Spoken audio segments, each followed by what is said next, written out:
YCP spokes person Bhumana Karunakar Reddy మాట్లాడుతున్నారు. ఇప్పుడు అలా చూద్దాం.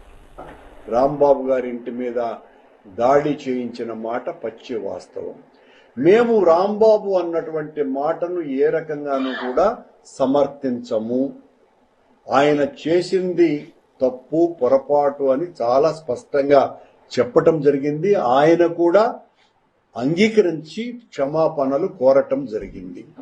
కానీ డైవర్షన్ పాలిటిక్స్ లో భాగంగా భరించలేని చంద్రబాబు గారి పార్టీ జనసేన పార్టీ ఈ రకంగా రాష్ట్రమంతా ఓ విధ్వంసకర రాజకీయాన్ని చేయటానికి దాన్ని సాకుగా తీసుకొని మా మీద దాడి చేస్తున్నది.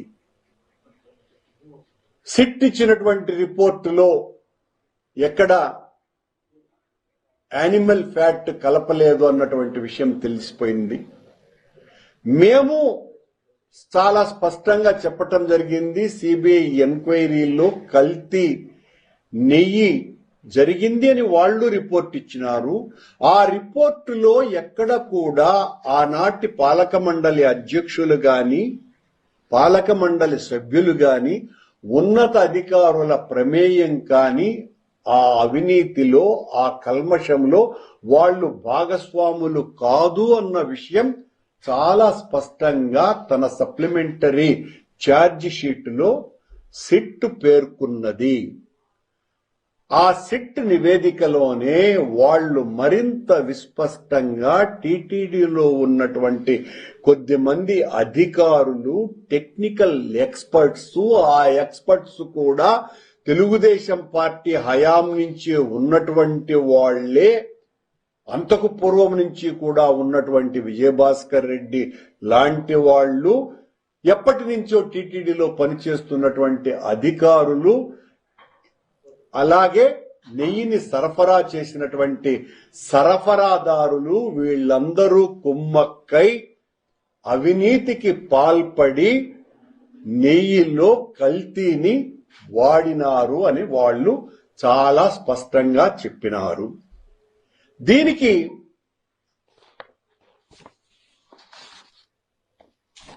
ఏ కంపెనీలైతే నెయ్యిని సరఫరా చేసినాయో ఈ కల్తీ నెయ్యిని, ఈ బోలే బాబా డైరీ అన్నటువంటిది 2018లో దాని పేరు హర్ష్ ఫ్రెష్ డైరీ. ఈ హర్ష్ ఫ్రెష్ డైరీ 2018లో చంద్రబాబు గారు ముఖ్యమంత్రిగా ఉన్నప్పుడు టెక్నికల్ శాంక్షన్ దానికి వచ్చింది. ఆ తర్వాత వాళ్ళు టెండర్ వేయటం జరిగింది. టెండర్ వేసిన తరువాత చాలా ముఖ్యమైనటువంటి విషయం, 291 రూపాయలకు కేజీకి టీటీడీ ఈ హర్ష్ ఫ్రెష్ డైరీ అనే బోలే బాబా డైరీ నుంచి టీటీడీ నెయ్యిని కొనుగోలు చేసింది. అంటే చంద్రబాబు గారి సమయంలోనే ఈరోజు నిందితుడుగా సిట్ పేర్కొన్నటువంటి కల్తీ నెయ్యిని తయారు చేసిన ప్రధాన నిందితుడైనటువంటి బోలేబాబా డైరీ చంద్రబాబు టైంలో కూడా నెయ్యిని సరఫరా చేసింది అన్న విషయం సిట్ స్పష్టంగా పేర్కొన్నది. అలాగే ఇంకొక నిందితుడుగా ఉన్నటువంటి ప్రీమియర్ డైరీ అన్నటువంటిది, వీడు కూడా ఈ కంపెనీ కూడా కల్తీ చేసింది అన్న విషయాన్ని వాళ్ళు చెప్పినారు సిట్.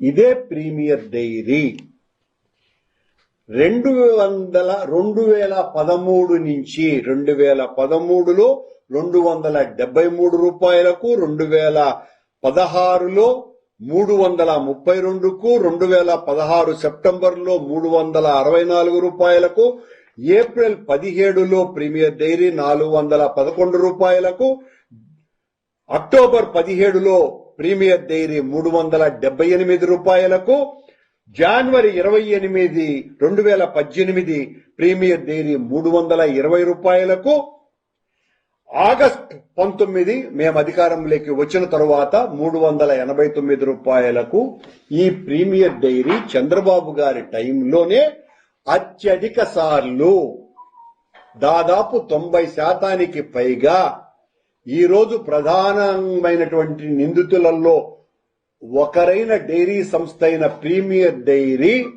చంద్రబాబు టైంలో కూడా అత్యధిక సార్లు టీటీడీకి నెయ్యిని సరఫరా చేసింది. మరి దీనికి ఎంతసేపు డిఫెన్స్ లో పడిపోయినటువంటి చంద్రబాబు నాయుడు గారు ఏమని మాట్లాడుతున్నారు ఈ రోజున? యానిమల్ ఫ్యాట్ కలిపినారు అని చెప్పిన తరువాత సాక్షాత్తు సుప్రీంకోర్టే మిమ్మల్ని మీరు ఇలా మాట్లాడటం మంచి పద్ధతా అని ప్రశ్నించి వాళ్ళు సిబిఐ నేతృత్వంలో సిట్టును ఏర్పాటు చేసినారు. అంతకు పూర్వం వీరు మాట్లాడడం జరిగింది. మొదట జూలై నెలలో 2024లో శ్యామలరావు గారు ఈవోగా వెజిటబుల్ ఆయిల్ కలిపారు అన్నటువంటి రిపోర్టు ఎన్డీడీబీ నుంచి వచ్చింది అని ఆయన చెప్పటం జరిగింది. ఆ తర్వాత ముఖ్యమంత్రి మాట్లాడిన సెప్టెంబర్ 18 తర్వాత సెప్టెంబర్ 23వ తారీఖున ఇదే శ్యామలరావు గారు ఎన్డీఆర్ఐ రిపోర్ట్ వచ్చింది, దాంట్లో అనిమల్ ఫ్యాట్ కలిపింది అని చంద్రబాబుకు వంత పాలుకుతూ చంద్రబాబు ఆయన చేత మాట్లాడించటం జరిగింది. కానీ సిట్ అంటే సిబిఐ ఎంక్వైరీలో అదే ఎన్డీఆర్ఐ రిపోర్టు మళ్లీ పంపించిన తరువాత ఇలాంటి అనిమల్ ఫ్యాట్ కలవలేదు అని వాళ్ల ఛార్జ్ షీట్ లో, మొన్న సప్లిమెంటరీ ఛార్జ్ షీట్ లో వాళ్ళు చాలా స్పష్టంగా కోర్టుకు నివేదించినారు. ఇప్పుడు ఏం చెప్తున్నారు? చంద్రబాబును మోసేటువంటి ఈ పల్లకి మోతగాళ్లంతా ప్రసార మాధ్యమాలు, ఈనాడు, ఆంధ్రజ్యోతి, మరి అనేక టీవీ5 ఇలాంటి ప్రసార మాధ్యమాలన్నీ కూడా సిట్ను ప్రశ్నిస్తున్నారు, సిబిఐని ప్రశ్నిస్తున్నారు. మీరు అలా చేయలేదే, ఇలా చేయలేదే, ఇలాంటి ఎంక్వైరీ చేయలేదే. ఎవరు చేయొద్దన్నారు? ఇప్పుడు కూడా చేయమని కోరతాం మేము. ఇప్పుడు కూడా మేము ఆ ఎంక్వైరీ మీరు కోరినట్టే చేయించండి అని చెప్తాం. కానీ చంద్రబాబు నియమించేటువంటి సిట్టుతో కాదు సుమా.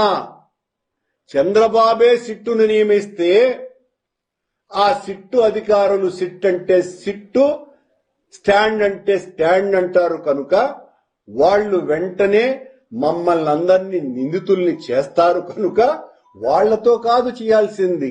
తప్పుడు నివేదికలిచ్చి తప్పుడు చేయనటువంటి వాళ్లను నేరస్తులుగా చిత్రీకరించి అందరినీ జైలుకు పంపించేటువంటి సిట్టు కాదు కావాల్సింది. సరైనటువంటి న్యాయ విచారణ చేసే సుప్రీంకోర్టు చేత నియమింపబడ్డటువంటి అధికారుల చేత విచారణ చేయించాలా? దీనికి మేము సిద్ధంగా ఉన్నాం. సిబిఐ తన ఛార్జ్ షీట్ లో పేజీ నంబర్ 65లో చాలా స్పష్టంగా 2018లో బోలే బాబా హర్ష్ ఫ్రెష్ డైరీ అనేటువంటి ఆ పేరుతో 291 రూపాయలకు చాలా నెయ్యిని సరఫరా చేసింది అన్నటువంటి విషయాన్ని పేర్కొన్నది. మేము వచ్చిన తరువాతనే ఆ బోలే బాబాను డిస్క్వాలిఫై చేయటం కూడా జరిగింది. మరొక కథనం వీళ్ళు రాస్తున్నటువంటిది ఏందిరా అంటే, వైఎస్ఆర్ కాంగ్రెస్ పార్టీ హయాంలో టెండర్ నిబంధనల్ని సడలించటం